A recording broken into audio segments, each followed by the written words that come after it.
Now, I know I sound a bit like a broken record and I keep repeating myself, but there is no knowledge like local knowledge.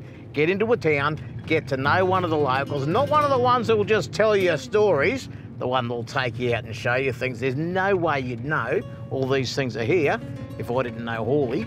He can take me out for a look. Make friends when you get to town. It'll make your life easier. Well, as I said, we had planned to bring the caravans out and Hawley was going to show us some good spots that you can come and bring them and explore the place. The weather's no good for it, but it doesn't mean we can't come up for a look. Hawley, where are we now? Well, we're on the start of the Wonangatta Road, which obviously ends up at Wonangatta Station. It's a fair trek. You'd get up onto the Cynthia Range eventually and make your way out there before the main road, which is just up here. You'd pull over with your caravan, your car, you'd show your kids stuff like this. And we're actually standing on the footprint of the original 4-foot bridle trail walking track that went all the way to Wonangatta Station. A brief drive further down Wonangatta Road led us to our first stop, a precursor to the mining history of the Victorian High Country.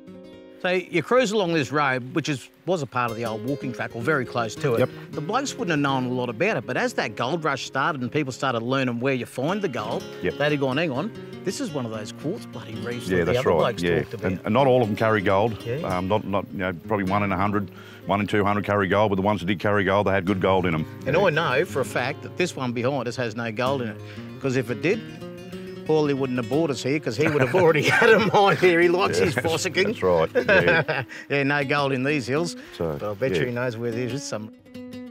From the hilltops, Hawley led me back down to the Crooked River where the water flow was even heavier than usual. Where are we here, Hawley? Oh, this is the start of Eaglevale Track, which behind us goes up onto the Cynthia Range, which takes you out further afield out to the famous Wonangatta Station. We've got this trestle bridge here we've just been across, built back in the day, when the miners were here. Once again, for personnel access when the river comes up in flood, they use it to move stock across, cattle, sheep, pigs, whatever they needed to move across, especially when the water was flooded and they couldn't get vehicles. Well, we didn't have vehicles back then, but bullock drays and horses and stuff. That was just another way of means of getting over a flooded river. The infrastructure, no matter how threadbare it is by today's standards, never ceases to amaze due to how treacherous it would have been for the builders in the day. Just to sit back and have a look at it and just go, oh my God, how they built these things back then. You know, the kids just haven't got any idea really. But and even if the kids don't want to buy into that stuff, what a place for them to hang out, you know? It's just beautiful. But I could sit and look at that all day going, how tough did those blokes do it back in the day?